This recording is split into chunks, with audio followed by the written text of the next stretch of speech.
Aujourd'hui, petit point intéressant sur l'ensemble des véhicules qu'il y a là. Donc, vous les voyez là, à peu près. Donc oui, on reprend. Betty, on a passé les pneus au WD-40 pour les ramollir un poil. Donc, technique brake shinté. Donc, on va voir ce que ça donne. On va voir ce que ça donne. Bon, pour l'instant, ça pue, hein, tout ce que ça fait. Ça n'a rien ramolli du tout, mais il y a moyen. Il y a moyen de faire quelque chose, voilà. Donc ça, c'est Betty. C'est un modèle, je pense pas le toucher, je pense pas m'en occuper plus que ça. Aujourd'hui, grosse révision du machin. Je voulais le faire en direct, mais bon, des fois avec les enfants, c'est pas aussi simple, c'est pas aussi facile, et puis on peut pas faire vraiment ce qu'on veut. Donc voilà, grosse chute, grosse chute, comment on appelle ça, le week-end dernier. Donc j'ai cassé une pièce. Alors pour ce que se cache là-dessus, donc je vais vous montrer ce que c'est en fait. C'est le support de la baraque Harman, donc c'est cette pièce.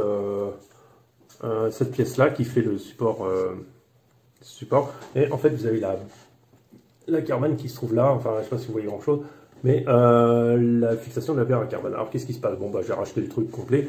Ça coûte pas grand-chose, hein. 17 € même pas. Vous avez les 4 supports. Bon, je vais pas changer les 4, hein. J'ai juste celui qui m'intéresse. Ce qu'il y a, c'est que j'ai commandé chez je sais plus qui. Le support pour mettre sur le cerveau, sur le pont, pardon, pour mettre le cerveau sur le pont à l'avant, parce que ça augmente largement les performances. Voilà. Donc grosse révision. Je me suis aperçu que ces amortisseurs de merde de chez Axial perdent de l'huile en permanence, c'est une catastrophe. Donc là, j'avais plus d'huile du tout dedans. Donc du coup, j'ai refait le plein. Comme j'ai une fuite, je fais un essai sur le train avant. C'est en les monter à l'envers. Au niveau du fonctionnement, ça a l'air d'être c'était à peu près pareil, je ne me rends pas compte, on va voir sur le terrain parce que là, on ne se rend pas vraiment compte. Donc ça on va voir ce que ça donne, si ça évite que ça fuit par en bas, par là, parce que j'ai l'impression que ça fuit par ici. Si ça va éviter ça, bah, tant mieux, si ça fuit par en haut, bah, j'ai tout perdu. Voilà, donc c'est pour ça que sur l'arrière, je laisse en haut, on verra qui fuit le plus et qu'est-ce qui verra améliorer, sinon il faudra changer, il faudra trouver une autre solution. Qu'est-ce que j'ai fait encore? Qu'est-ce que j'ai fait encore? Je me suis aperçu que très malheureusement, il va falloir que je retourne chez mon détaillant pour récupérer, retrouver des vis. Comme ça, parce que avec les vibrations, bah, j'étais surpris, je me suis fait surprendre d'ailleurs. C'est le fait de gaffe avec ça, c'est que toutes les vis, elles sont pas super bien serrées et ça se desserre. Donc quand vous achetez ces roues, faites gaffe à ça, quoi. Faites gaffe à ça, faites gaffe à ça. Hein. Ça peut être, c'est un peu dommage, quoi. C'est un peu, ça pourrait être fait un peu plus sérieusement sur ce coup-là, quoi. C'est un peu, enfin bon. Donc pensez à les resserrer, voir tout faire démonter et puis toute la petite partout. Enfin bon, je trouve que c'est vraiment dommage à ce prix-là, comme je le disais. Elles sont très belles, mais bon. Après ça se retrouve, hein, ça coûte pas grand-chose, hein, mais c'est dommage. Voilà, donc ce qui en est de l'Axial, on a refait les amortisseurs, j'ai refait ça. Changement des roulements dans les porte-fusées, voilà. Parce que au bout d'un an, à peu près un an que j'ai châssis, bon, les roulements, ils ont fait de la figure, hein. Ça c'est toujours l'habitude. Et à l'arrière aussi, ici aussi j'ai changé roulement, et ici. Là il y a deux tailles, il y a du 10-5-4 et un petit 10-5-4 et un autre qui est, alors je sais pas si je suis dans le bon sens, 10-15-4 je crois aussi.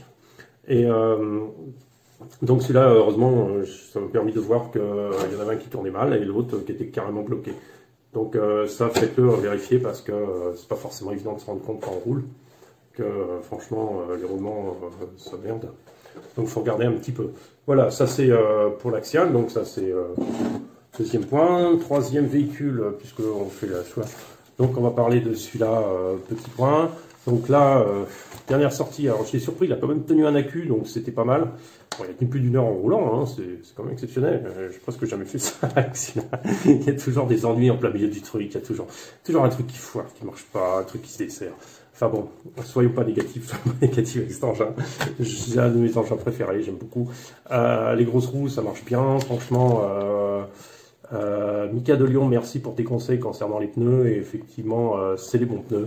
Bon, je vais peut-être penser le côté au WD-40 parce qu'ils ont une drôle de structure en fait, ils sont tout mous, là ils sont plus hauts en fait et ils sont tout mous, et là du coup ils sont plus durs, je pense que c'est pour une moins grande déformation latérale, mais du coup ils sont carrément plus durs, quoi. Bon, après ils sont pas faits pour ce modèle là, ils sont faits pour le MN90 ou le Red de chez Funtech. donc un poil plus lourd, mais bon, maintenant, avec tout le bordel qu'il y a là-dedans, on est toujours à plus lourd. Donc j'ai refixé ça, recollé ça, parce que j'ai un ras-le-bol que ça se pareil. La batterie, elle se retrouve par là, comme je vous l'avais dit, je me semble. Et puis le bonheur de la sortie, ça a été desserrage du pignon conique qui se trouve sur l'axe à l'avant. Donc c'est une espèce de BTR qui se dessert, en fait, à cause des vibrations, du fonctionnement. Et du coup, j'ai démonté 3 fois pour la resserrer. Et c'est pas passionnant de faire ça sur le terrain, surtout c'est minuscule. Donc voilà, donc là, je suis carrément passé au mode collage. Donc j'ai réellement collé. Donc vous inquiétez pas, le pare-choc avant c'est juste décollé, détaché. Je l'avais juste collé, j'avais pas vissé. Bon bah là, je vais pouvoir le remettre en place, hein, tout simplement. Ce qui me gêne plus, c'est celui à l'arrière qui a plus tendance à toucher qu'à l'avant, il me dérange pas beaucoup. En plus, il est beau. Du coup, voilà, bon bah ça a à peu près marché. Ce qu'il y a, je me suis retrouvé en 4.2 en propulsion un certain bout de temps, mais bon. Et puis à la fin, ça s'est fini par desserrer à l'arrière. Et ceux qui sont sur Facebook ont bien rigolé en regardant ma vidéo sur VPL France, avec mes roues qui étaient libres dans tous les sens. Tout tourné dans le vide. Allez, les 2 pignons s'étaient libérés. Je pensais que c'était un problème plus grave, mais non, non, c'était que ça. Voilà, donc ça s'était recollé. Donc 3e véhicule, enfin, j'espère fiabilisé, mais ça, VPL a toujours des petites surprises à la dernière minute, donc on n'est jamais sûr de rien. Donc voilà, samedi on fait une longue sortie de 5h30, 6h à Propasco Dolly. Donc c'est là où je fais normalement mes vidéos sur le caillou, où je fais la dernière vidéo où je teste mes pneus double. Tiens, bah tenez, puisque je vous en parle. Alors les pneus double de fait maison, double densité du pneu. Alors vous l'avez à l'avant, mais je ne l'ai pas fait à l'arrière, parce qu'à l'arrière je voulais garder la souplesse, hein, il y a une fois à l'arrière, on est d'accord. Donc sur l'avant, ça marche très très bien. D'ailleurs, Bracciante l'a fait aussi, l'a fait sur son VPL. Très content du résultat. Moi, je suis très content. Je vais rouler encore un peu de temps, et puis je démontrerai, et puis je montrerai dans quel état c'est. A priori, ça ne devrait pas trop se dégrader. Je pense que la structure que j'ai mis dedans, l'espèce de joint d'étanchéité, doit être assez résistant. Il a une espèce de petite souplesse, bon, qui n'est pas autant que ce qu'on va trouver chez Proline ou quoi que ce soit, qui sont généralement de mémoire de forme un peu. Mais ça pas du tout, en fait, ça va amortir quelque chose, mais ça va pas être aussi optimisé. Par contre, le résultat est très très bon, très très bon. J'étais vraiment très surpris parce qu'on tient le pneu, en fait, c'est surtout ça que je voulais gérer, je vais vous montrer ça de plus près. C'est qu'en fait, quand vous tournez comme ça, voilà, en fait, quand vous êtes en descente et que vous tournez, vous avez tendance à écraser le pneu et à se trouver à ce que la jambe touche le sol quasiment quand les mousses sont un peu mouillées. Alors, je vais vous montrer à l'arrière ce que ça fait. Regardez, voilà, à l'arrière ça fait ça. À l'avant, il y a des mousses particulières. Donc vous voyez, on n'arrive pas au bout. Voilà. C'était ça, voilà, c'est le but du truc. Pourquoi à l'avant? Parce qu'à l'avant on tourne. Et on tourne. Et en fait, le fait que le pneu s'affale sur lui-même, ça fait culbuter le véhicule. Tandis que là, comme il est plus ferme, bah, il culbute pas. Donc, bah, d'un autre côté, c'est bien comme c'est bien, mais d'un autre côté, il va s'ouvrir un peu plus, quoi. Donc, avec l'overdrive, on arrive à le gérer. Si on arrive à avoir, moi j'ai 10%, si vous arrivez à avoir jusqu'à 20%, 25%, je crois qu'on peut aller au maximum. Hein. Je crois que c'est 20% plutôt. 20%, ça vous aidera beaucoup plus, mais voilà. Voilà, donc ça, c'est vraiment c'est la deuxième nature du pneu.